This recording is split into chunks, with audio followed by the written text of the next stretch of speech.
নমস্কার বন্ধুরা, সকলকে রিভার ফিশিং মুর্শিদাবাদ চ্যানেলের পক্ষ থেকে আন্তরিক শ্রদ্ধা শুভেচ্ছা নমস্কার এবং প্রত্যেক গুরুজনদেরকে প্রণাম। দেখুন, এইটা হচ্ছে সেই জিনিস। আপনারা বলছেন এইটা কোথায় পাবো, তো এটা আমি আজকে পুরোটা ক্লিয়ার করে দিচ্ছি। এটা কোথা থেকে পাওয়া যায়, কীভাবে তৈরি হয়, এটা সমস্ত কিছু আপনাদেরকে বলে দিচ্ছি। আশা করি আপনারা এরপরে ঠিক পেয়ে যাবেন। তো যাই হোক, এটা আমার 2 বস্তা কিনেছিলাম, আপনাদেরকে বলেছি, ভাইকে বললাম রোদে দিতে, মানে রাইস পালিশ। তো এই যে দুটো একটা পোকা ধরছে মনে হচ্ছে। এই পোকা কিন্তু ধরতে দিলে হবে না বন্ধুরা। এই যেমন এর গুণও আছে, তেমনি এর পিছনে একটা খাটনিও আছে। আর এটা একটা এমন জিনিস, এটা একটা ন্যাচারাল খাবার। যারা মাছ চাষ করে পুকুরের মধ্যে বা লেকের মধ্যে, যারা মাছ চাষ করে, তারা কিন্তু এই খাবারটা রাইস মিল থেকে কিনে নেয়, যার জন্য লুজ কিনতে গেলে পরে রাইস মিলের থেকে দেয় না কেউ। তো যাই হোক, আমি 2 বস্তা ম্যানেজ করেছি।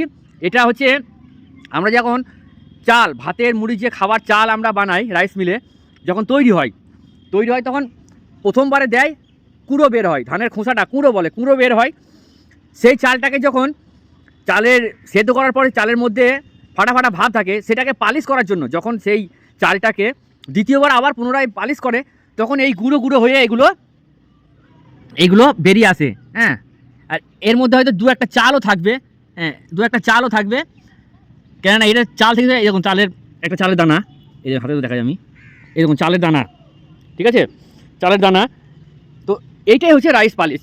এটা যারা মাছ চাষ করে তার মধ্যে দেওয়া হয়। কী হবে, এটাকে ভুট্টা, শুকনো মাছের, ছোটো শুকনো মাছের গুঁড়ো, বাদাম খোল, তারপরে এই রাইস পালিশ, এগুলো দিয়ে মাছের খাবার তৈরি হয়, যেগুলো বস্তা বস্তা জলে যারা মাছ চাষ করে খাবারকে খাওয়ায়।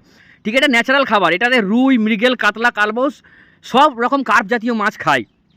যার জন্য এটাকে একটু আপনি মোটিভেশন করলে পরে আপনার পারফেক্ট একটা টোপ হয়ে যাবে। আর এর মধ্যে কোনো কেমিক্যাল বা কোনো কিছু নেই, একদম ন্যাচারাল খাবার যা মাছ পছন্দ করে এবং খুব খায়। এর মধ্যে এটা থেকে তৈরি হয় আপনার রাইস ব্র্যান অয়েল, যে তেলটা পাওয়া যায় সেটাই হয় এখান থেকে রাইস ব্র্যান অয়েল। এর মধ্যেও অয়েল আছে, সেটা জলে ফেললে পরে আপনারা বুঝতে পারবেন না, বাট কিন্তু মাছ এমন একটা সেন্সিটিভ প্রাণী, ও কিন্তু বুঝতে পারে যে এর মধ্যে থেকে একটা আলাদা স্মেল, আলাদা একটা তেল জাতীয় জিনিস ভেসে আসছে। মাছ আকৃষ্ট হয়ে টোপটা খায় এবং সেই টোপটাকে এবার বিভিন্ন রকমভাবে মোটিভেশন করলে পরে হয়ে যায়। তো দেখতে থাকুন, সঙ্গে থাকুন, সাথে থাকুন, ভালো লাগলে লাইক করুন, চ্যানেলটা সাবস্ক্রাইব করুন। আর এরকম বিভিন্ন রকম ফিশিং টিপস অ্যান্ড ট্রিক্স আপনাদের সাথে শেয়ার করব। তবে হ্যাঁ, একটা কথাই বলে দিই, আমি ব্যবসা করি না দাদা।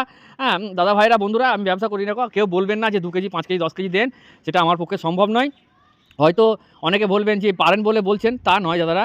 হ্যাঁ, আমি একটা সাধারণ মৎস্যজীবী ঘরের ছেলে। এই সব করি, এই দেখুন জাল, দড়ি ধরা বিভিন্ন রকমের আমার বাড়িতে। এই দেখুন, এগুলো কিসের কাঠি বুঝতে পারছেন, বিভিন্ন রকমের আছে এগুলো, সেই চট জালের দড়ি। তো যাই হোক, অনেক বকবক করলাম। সবাই ভালো থাকবেন, সুস্থ থাকবেন।